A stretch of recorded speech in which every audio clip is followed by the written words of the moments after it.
So it's Shea Bilé. So it's named. It's primarily my project. What this is an evolution of the. Because I've primarily been a spoken word artist, spoken word poetry, based out of Los Angeles. And what this has grown into is over time, I was seeking out individuals who would complement my vision. In this latest incarnation of where we're at, I came upon in the last few years my partner, creative brother, in Flux, and we are working on the most recent album, which we're debuting tonight at the Left-Hand Path Consortium. And so basically my role is the lyrical content, the vocals, of course, although the concept itself has come from my own spiritual vision, from my own ideas that have born themselves in the last few years and have come to fruition here and now, and it's finally seen completion and manifested here. And that's my primary role. Although musically, I've shared a key role with Ian, who has worked on the vast majority of the production, the music itself, writing. So this is our album. But the Shea Bilé project, as it is now, is something that has kind of grown and changed and evolved to become what it is now over the course of quite a few years. So the most recent incarnation of Shea Bilé is in the album Tzimtzum, which is a Kabbalistic term, an occultic Kabbalistic term that means the contraction of God. This initially started when I visited, I'm from Los Angeles, I'm from Southern California. I went to Joshua Tree, and there was it's a desert, and I was there, and although I wasn't on psychedelics, I wish I was at the time, I had I can call it nothing else but a vision, an image of myself dressed as Max from Where the Wild Things Are, the Maurice Sendak children's story. But instead of it being, it was a bit different from the normal kind of representation of Max. He was covered in blood. He had these satanic sigils, or these demonic sigils, or poetic symbols that were burned into the suit. And I saw that at a distance, and it lasted for a few seconds, but I realized this is my next opus. This is the next manifestation of my artistic expression. And this will be seen soon. This will be the concept of someone who has become disenchanted with the accepted idea of the divine, the accepted idea of God. And this is someone who will seek out, even if it means his own desolation, the desolation of the desert, even if it means him leaving the world completely and destroying himself. Like one of my most favorite artists said, Christopher Wilkie, the cost of godhood is heaven itself. And so this is someone who's willing to sacrifice everything to find that God, to find that divinity that was no longer present in the world that he knew. So it's a boy who matures and becomes a man, and there's some synchronicities that go with my own upbringing, my own childhood. So this is kind of a reference to, this is kind of a nod to my own upbringing, my own development, but also turned into a story about my evolution, my spiritual evolution as a Satanist, someone who adheres to the left-hand path. So this entire story came from that. And that's what became Tzimtzum. The idea that we can live in an imperfect world, so the contraction of God, Tzimtzum. The fact that we reconcile that we live in an imperfect world, even though a perfect being created this world. So early on, theologians developed Tzimtzum. And so I took that idea to mean that we do live in a flawed and imperfect world. And so it was me playing on that idea, but really it's not the world itself. It's the world within myself. It's me reconciling the fact that I have this vision of the beyond. I have this vision of greater things, being an occultist, being someone who is keen to that type of empowered philosophy, the will to power, as Nietzsche said. I wanted to reconcile that I live in an imperfect world and I'm an imperfect person. So this is really a personal journey, a nihilistic journey that leads one to power, love, death, and eventually godhood at the expense. My role in the project essentially is production and, helping him steer the mass, essentially. It started off, initially it was his vision, and I wanted to help him achieve it, but it essentially became my vision the more and more we worked on the record. We realized we shared a lot of the same musical ideologies, our approach on things, our standards for aesthetic, and I started to realize that there was also a lot of spiritual overlap. While we don't have exactly the same spiritual outlook on things, we have a lot of overlap, and it really helped project the project a lot forward, a lot further forward. And so essentially what I do is I'm one for Shea to bounce ideas off of. The ideas originate from him. That's not to say that ideas don't also originate from me in this project, but a lot of the vision is initially his, and he bounces it off of me, and then what we end up with as a result is a combined vision, and that's how it is in any musical project. And it's been cathartic for both of us to really see how his initial vision has been translated into something bigger than we both thought it could be, because we bounced it off of each other. And that goes, not only for the message we're trying to convey, but the quality and the beauty of the music that we always knew that we felt we could achieve. Sure.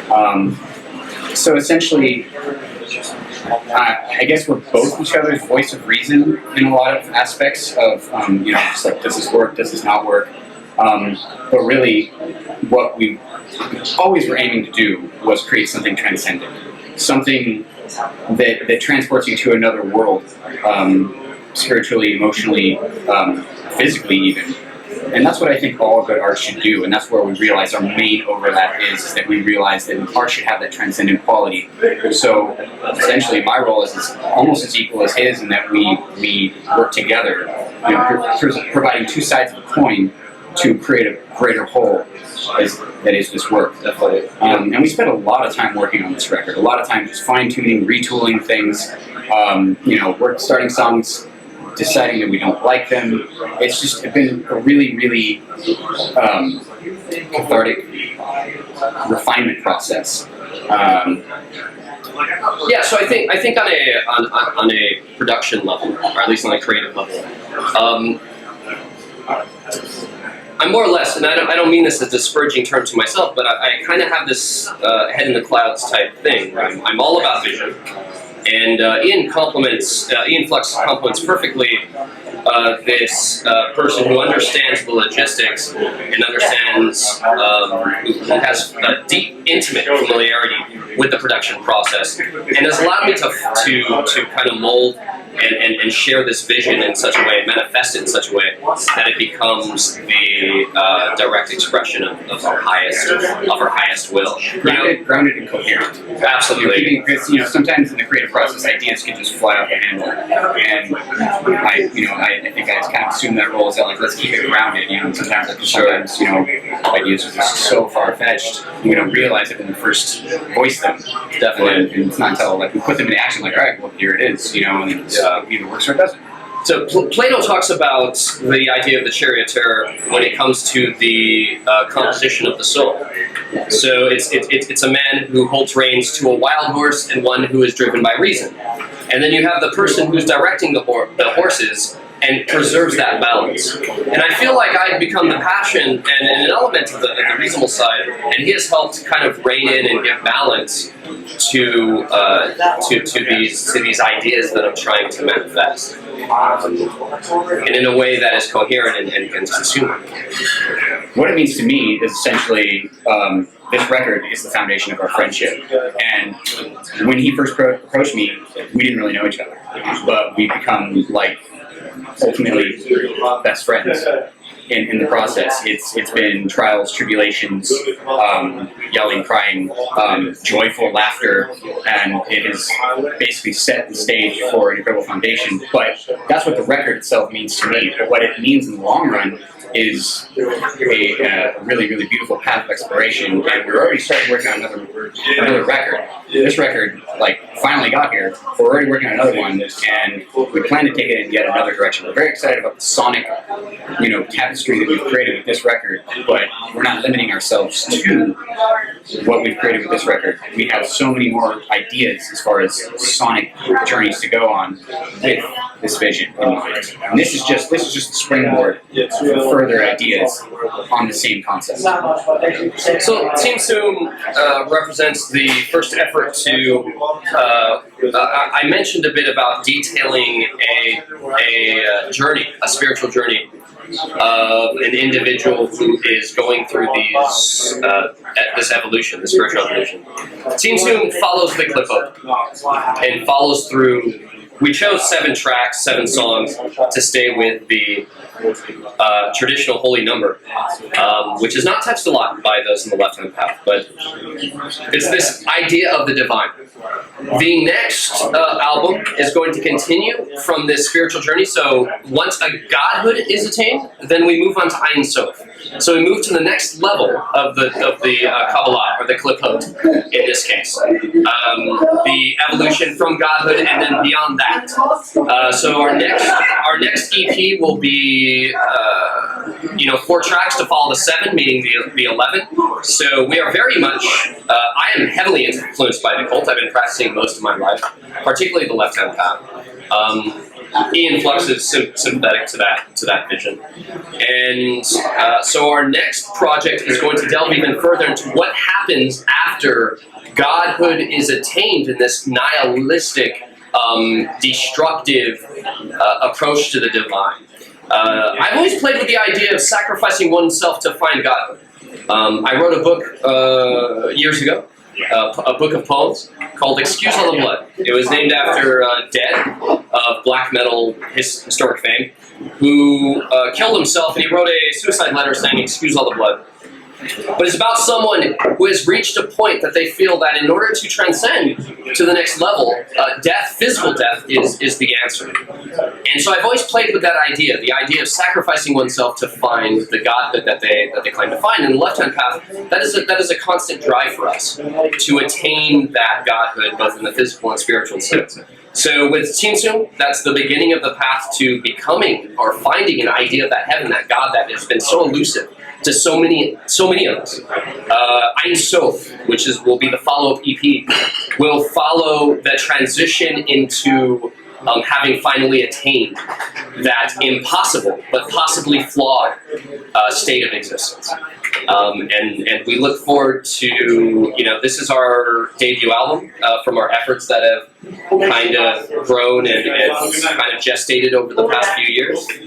So we plan to do a lot of shows, possibly touring, just getting this project into as many ears as possible and moving on to the next stage of our evolution. The essence of the First Amendment manifested. I'm the inspiration to most angst-ridden violence. I influence your demons to smell like teen spirits. I'm the ghost-written villain in the Book of Revelations. The preferred alternative to your bullshit religion.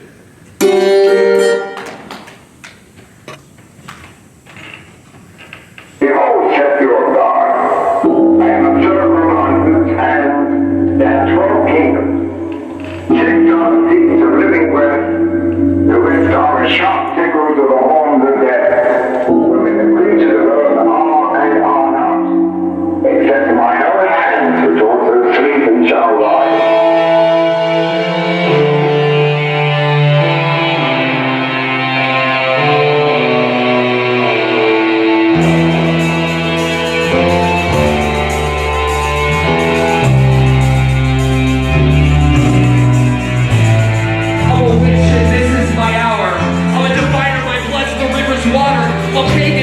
In dead religion, a Satanist carousing with a black mass attendant. I'm acidic, like a misanthropic zealot, or most fundamental monotheist. But I don't ask for forgiveness. The ancients bless my sentences. Forgive my verbiage. I refuse to conform to rigid systems. You can find me counting stars with Egyptian mystics, or planning Roadblock Quest with various underground Masonic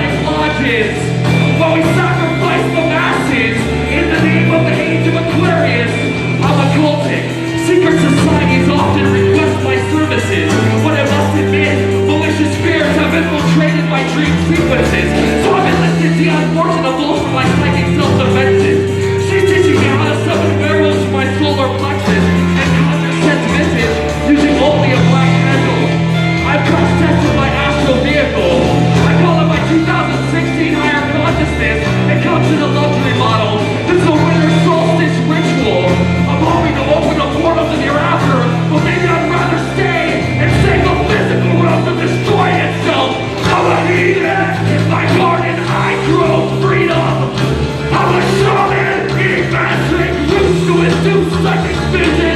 I'm a heathen. I've written Bibles that inspire the future's world religion. I'm a theosophical deviant. I'm a cultic.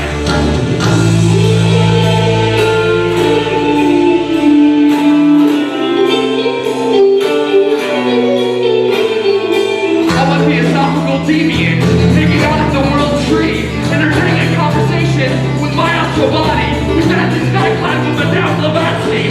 She's suggesting I start my own society, which inspired me to move to the forest and build an abbey of indulgence. The Thalites visit us often, as do the left-hand path witches. Do what thou wilt would be a major understatement. I'm a heathen, my garden I grow freedom. I'm a shaman, eating magic roots to induce psychic vision. I'm a heathen, I've written Bibles that inspire the future's world religion.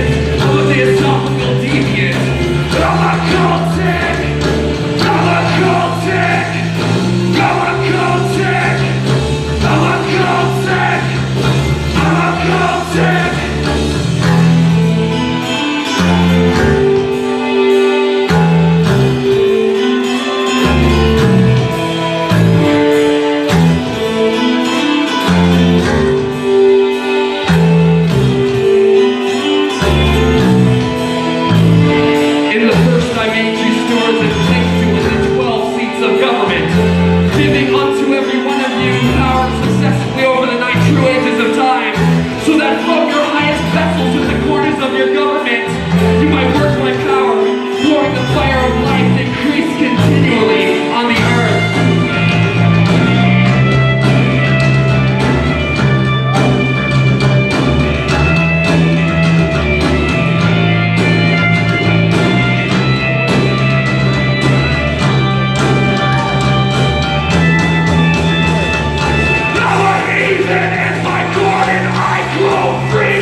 But arises from the death tube glowing, adorned in high definition white robes and a cathode ray halo encircling his head. You are the walking dead, he says, then ushers me toward the garden. A mass of needle-thin metal grass blades and twisted crystal daisies. Its beauty blinds me, so I begin to bow in prayer. But I'm interrupted by my own corpse hanging from the tree of wisdom. A mass of twisted fiber optic cables. And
say, just fucking say it. What are you gaining from this? We've set sail for Hilton Hotels in Beverly Hills bullshit, cruising to oblivion drunk off the poison of privilege. We're driving recklessly down our polished golden streets. The bleached hairs are covering my eyes. Through pearly gates we fly, like drunken speed demons hoping to collide with the lost angelic paparazzi and break into heaven as if Princess Diana were guiding us, so we ride. Beached up like nicely dressed indulgent whales. We fatten ourselves on high-end retail culture and dollar designer clothing lines inhaled like our drugs. We're high off the fumes of the invisible poverty kids and burning riots that are too far away for us to even notice them, but we don't mind. Our giant white fences will protect us. Even if the mansion was ablaze, we keep banging the world TV, contracting MTV diseases under the soft glow of Westwood city lights. Tonight, the dead will dance, and the dirty aren't invited.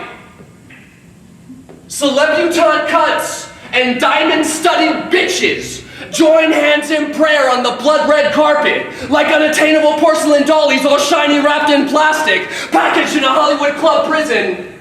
Batteries aren't included. But the corrosive tears are exclusive, and they cry rivers wider than my skin pigmentation.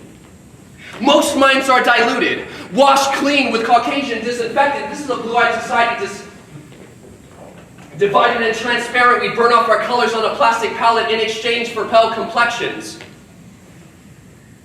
Get the fuck out of my way, Mrs. 15 Minutes. Your time is up. And you've taxed my senses enough. You and your media whores have fucked our brains out on sunset boulevards and uptown living room floors. In various pay-per-view brothels, we sold ourselves, and we're marketed well, much like pop star anthems and racial tensions.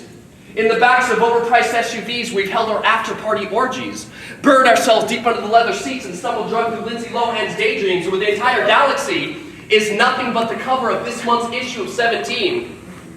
And she's a glossy tabloid goddess, immaculately conceived from some goddamn pop culture prophecy. In a blinding haze covered in glitter and angel dust, we're drifting down PCH, binging on perfume and drugs, dragging along the congregation of super priests and prostitutes, faithless and destitute, on a holy pilgrimage to Malibu. There we lie upon the beach, frolicking in the golden dust, trying to remember the concrete stars that came before us, but even they burn out. But we pretend to shine by lip-syncing to the lights reflected off the silver screen. In a witch's circle, we're walking widdershins, speaking in tongues because our voices have been copywritten by Disneyland fascists, snake-handling us in the name of entertainment. But they're just preaching to the choir because we're singing in unison, conducting a ritual to summon the American spirit, and that bitch is a pop princess. Unable to liberate us because she's already been taken to prison for dancing under the influence. In the gallows of the swingers club, I'm hanging out like an overground demon, pissing in your golden goblets to drug test my expression. And it better test negatives, because I'm prepared to execute the audience in case I can't contain the infection. This is Night of the Living Dead. And we're decaying on the dance floor, but still running rampant, attending casting call funerals presided over by prominent socialites and zombie executives. Now listen, in a time when black holes are fashionable, and shallowness is merely a measurement of your ability to swallow desperate times calls for depressing damsels. And that's exactly what we've done. Cast our lot amongst the fallen angels who float above us on commercial billboards and twinkle their way to stardom. Just remember, all that glitters is stolen. So I'll be shooting stars into the event horizon when the black sun consumes us and keeps blowing us up. We will sing how very important it is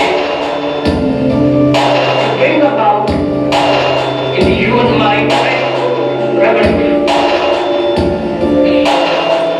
The crisis,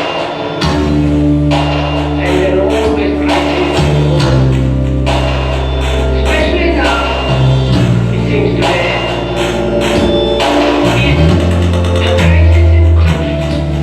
In the name of big Holy Ghosts and never waking natives, blood-covered cave dry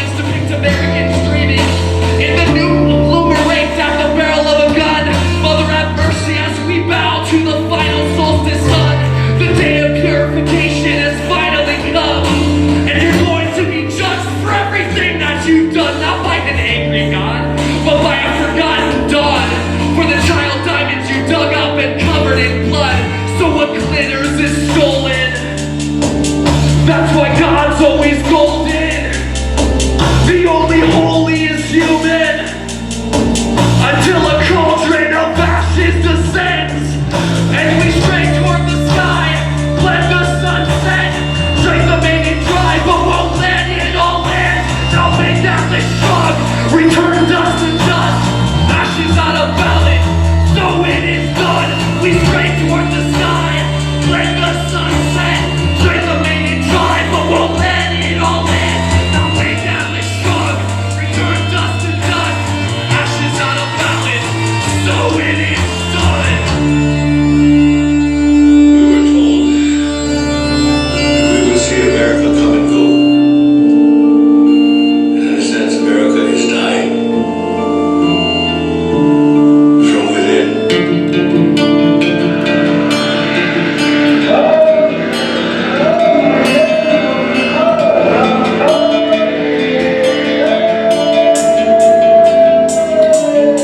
And all our children were gathered, fathered under a dust, like faces, story-eyed, the black sun descendants that wear the face of our ancestors.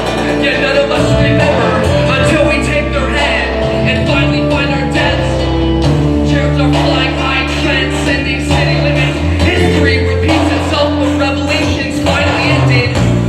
Yet I still stand to watch the western sunset, where the silent apocalypse is permanent. But in spite of death we dance, we sing a golden holy land. The voice of rivers, water, deflower, what's become the son of man. We've grown into an Eden sand, the tree of wisdom, ashes out of balance, squandering the apple. We stray toward the sky, let the sun set, let the maiden dry, but we'll let it all end. And I'll make out the shrug, return dust to dust, ashes out of balance, so it is done. We stray toward the sky, let the sun set, let the maiden dry, but we'll let it all end. I'll make out the shrug, return dust to dust, ashes out of balance, so it is done. So a clear desolate. That's why God's always golden. The only holy is human. Until a cauldron of ashes descends from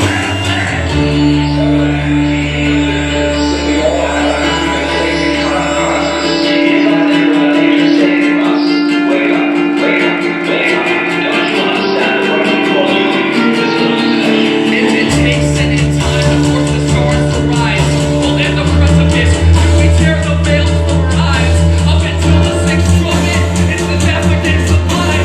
Until our final death, we transcend the flat line. In the name of our children, still born but still hated. In the name of every middle passage and deposition, I call upon the goddess, both barren and voiceless, give birth to a fire that'll burn down Eden. Now from under these ashes will come a new kingdom. Despite the past, we'll rise in defiant freedom. So every battle down will tear the sky open, and every constellation falls in balance in our presence.